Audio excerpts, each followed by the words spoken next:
Warships maneuver meters apart, weapons ready, one mistake away from escalation. The USS Gerald R. Ford Carrier Strike Group enters the Taiwan Strait. Japanese destroyers flank both sides. Chinese naval escorts close in fast. This is Naval Frontline, where fleets meet first. At 04:12 a.m. local time, radar screens light up across the western Pacific. The Ford Carrier Group crosses into the strait. Two Arleigh Burke-class destroyers lead the formation. USS Milius and USS Chung-hoon take point positions. The Ford follows 8 nautical miles behind. 3 Japanese Maritime Self-Defense Force destroyers join from the east. This is the largest combined transit in 18 months. China responds immediately. 6 Type 052D destroyers deploy from Fujian Naval Base. They reach intercept positions within 90 minutes. 2 Type 055 cruisers launch from Zhejiang.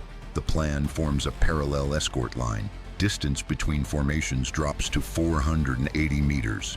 Both sides maintain full radar lock. Fire control systems are active but not engaged. The sea corridor narrows to 12 nautical miles. Surface contact is constant. Bridge-to-bridge communications remain minimal. 2 fleets. 1 narrow sea. How close is too close? Naval Frontline tracks every movement. The tactical picture develops rapidly. U.S. destroyers activate AN/SPY-6 radar arrays. Detection range extends to 400 kilometers. Chinese destroyers counter with Type 306B systems. Electronic warfare begins without firing a shot. Both sides jam navigation frequencies. GPS signals degrade by 40%.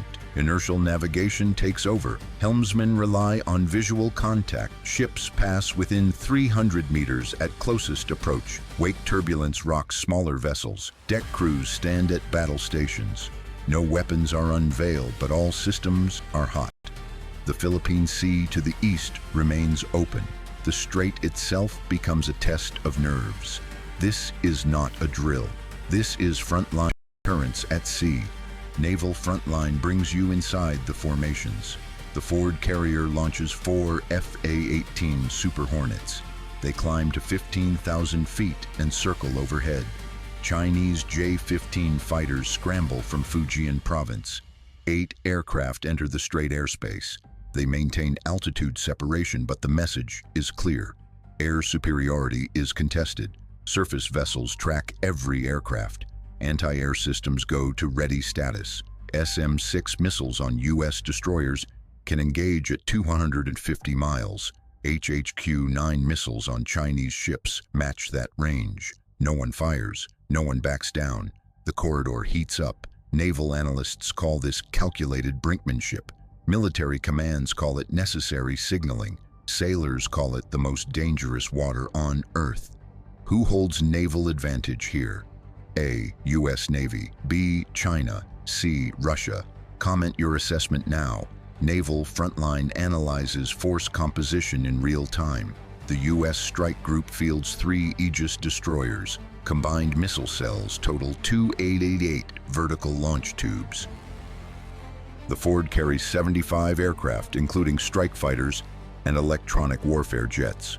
Total displacement exceeds 12,000 tons. This is power projection in its most visible form. The Chinese response deploys 8 surface combatants, 6 destroyers, and 2 cruisers. Combined missile capacity reaches 448 tubes. Land-based air support adds 40 fighters within 20 minutes flight time. Coastal missile batteries within 150 kilometers provide backup. The plan operates with home advantage. Logistics are shorter. Reinforcement is faster. But the U.S. Navy brings unmatched experience. 3 carrier strike groups operate in the Pacific simultaneously. Integration with Japanese forces is seamless. Communication links are tested and proven. Training exercises run monthly. The question is not capability. The question is resolve. How far will either side push before one yields? Naval Frontline monitors communications intercepts. Chinese vessels broadcast territorial warnings on international channels. U.S. ships respond with freedom of navigation declarations. Japan remains silent but present. Their destroyers hold formation throughout. This is alliance warfare. 3 flags, 1 mission. The transit continues for 6 hours. No shots fired, no collisions occur, but the proximity is unprecedented. At 10:47 a.m. local time, the Ford Group exits the northern end of the strait. Chinese escorts peel off gradually. They maintain visual contact until international waters. Japanese destroyers return to Sasebo Naval Base. The U.S. formation heads northeast toward Okinawa. The immediate confrontation ends. The strategic implications begin. Naval Frontline assesses sea control outcomes. Neither side claimed victory. Neither side retreated. The transit succeeded without incident. But what happened during the night shift changed everything. Intelligence reports surfaced 12 hours later. During the peak transit phase, submarine activity spiked. U.S. P-8 Poseidon aircraft detected multiple subsurface contacts. At least 2 planned submarines shadowed the carrier group. Type 093 attack subs operating at patrol depth. They maintained trail positions 8,000 meters behind the Ford. U.S. Virginia-class submarines counter-tracked. 3 boats deployed in protective screen. Sonar contacts occurred every 11 minutes. ASW helicopters dropped sonobuoys in grid patterns. The underwater dimension added lethal complexity. Surface confrontation is visible and manageable. Submarine warfare is silent and sudden. One miscalculation 400 meters down ends differently than one on the surface. Naval Frontline reveals the subsurface chess match. Chinese submarines tested detection ranges. They wanted to know how close they could approach undetected. U.S. submarines tested tracking capabilities. They demonstrated continuous contact maintenance. No weapons were enabled. No torpedoes flooded tubes. But both sides gathered critical intelligence, response times, acoustic signatures, evasion patterns. This data shapes future engagements. The next confrontation will benefit from these lessons. Is this a warning or the start of something bigger? Analysts at Naval Frontline examine strategic motives. For the United States, this transit reinforces commitment. Taiwan's security depends on open sea lanes. Allied confidence requires visible presence. Freedom of navigation is non-negotiable doctrine. Backing down signals weakness across the Indo-Pacific. For China, this response demonstrates sovereignty claims. The strait is viewed as internal waters. Foreign military vessels require permission. Escorting uninvited ships asserts jurisdiction. Allowing free passage concedes territorial disputes. Both positions are incompatible. Both are defended with naval power. Regional allies watch the outcome carefully. South Korea monitors from the north. The Philippines observes from the south. Vietnam tracks movements in adjacent waters. Each nation calculates their own risk. If the U.S. Navy faces this resistance, what happens to smaller fleets? If China pushes back this hard against America, what restraint remains for neighbors? Naval Frontline Project's escalation pathways. Scenario 1. Increased transit frequency. The U.S. Navy conducts monthly passages. China responds with permanent patrol zones. Confrontations become routine. Familiarity breeds either caution or complacency. Risk of accident increases with repetition. Scenario 2. Expanded formations. Next transit includes Australian and British warships. China matches with larger escort numbers. The corridor becomes a multinational showdown. Diplomatic channels strain under operational pressure. Scenario 3. Subsurface escalation. Submarines close to within 2,000 meters. Active sonar pings become aggressive. Rules of engagement tighten. One hostile act triggers chain reactions. Scenario 4. Air engagement. Fighter jets drop to 5,000 feet. Close passes occur between rival aircraft. Missiles are armed but not fired. The threshold between posturing and combat narrows.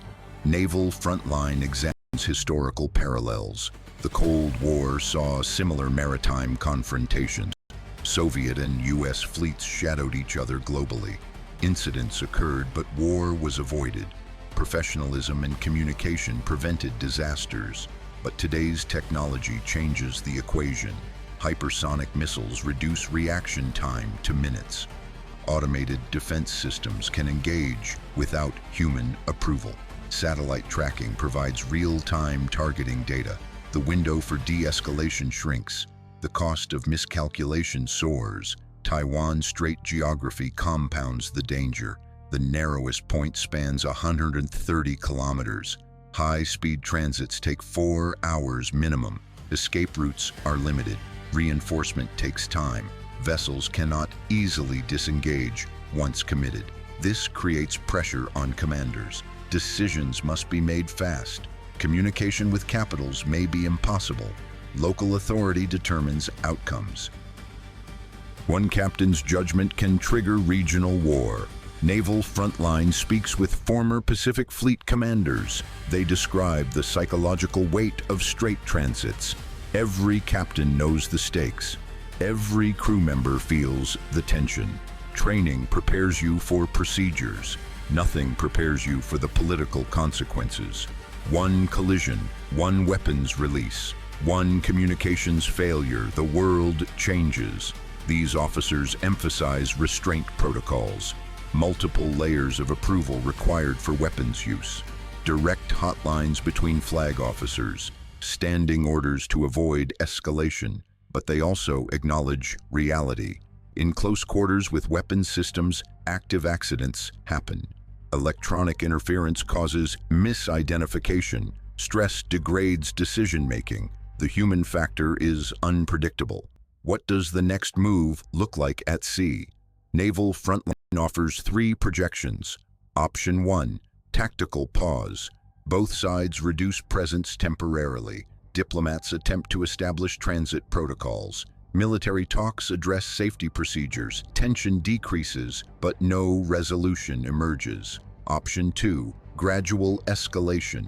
Each transit grows larger. Escort numbers increase. Proximity decreases further. Eventually, something breaks. Option 3, alternative routes. U.S. carriers avoid the strait entirely. They transit east of Taiwan instead.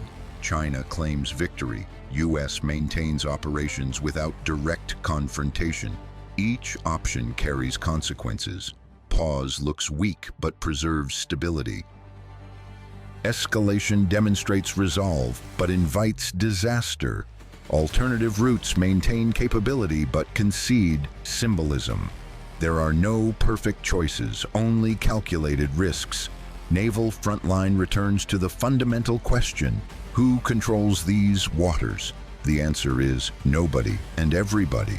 The U.S. Navy can transit, but not without challenge. China can contest, but not prevent.